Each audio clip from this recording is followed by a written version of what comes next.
Hey guys, it's Brian here, and this is my final review for the Horror-Man's Slashback Challenge.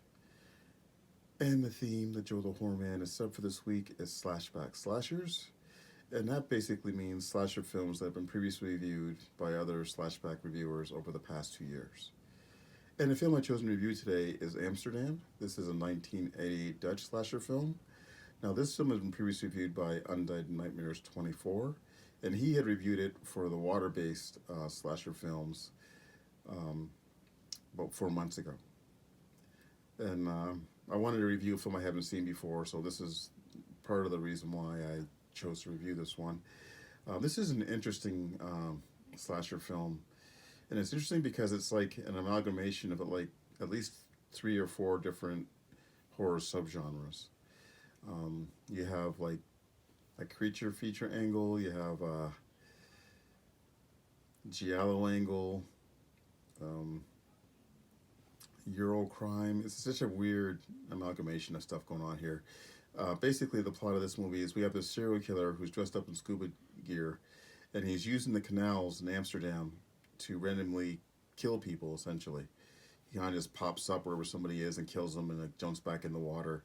This is such an odd film. Like, the first kill in this movie is basically, you can tell it's a person in a scuba diver suit. But the second kill in this movie, it gives the impression that it's not supposed to be a person, it's supposed to be like a monster. It's really odd.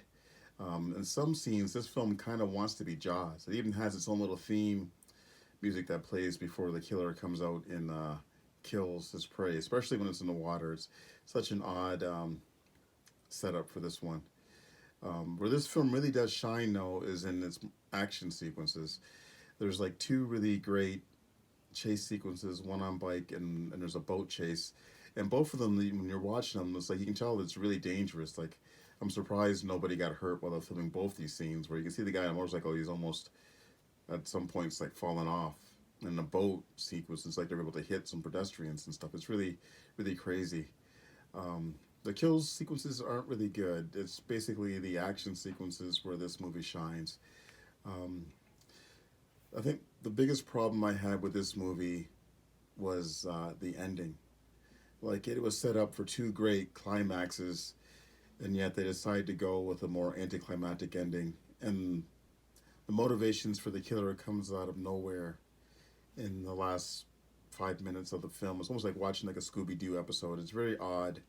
I still did enjoy this movie. It's just because of the odd mix of genres all the way through it. It's like, it's obviously, it has like the giallo structure because it's a police procedural, but at the same time it has the Jaws elements, and then like, it's just such an odd movie.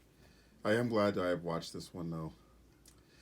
All right, guys, that's pretty much it. And as I forgot to say this, but I will be putting a link to Undead Nightmares 24's review for this one in the description box as well, so you can check out what he had to say about this one. So I guess that's it, guys. Thanks for watching, everybody, and I'll talk to you all later.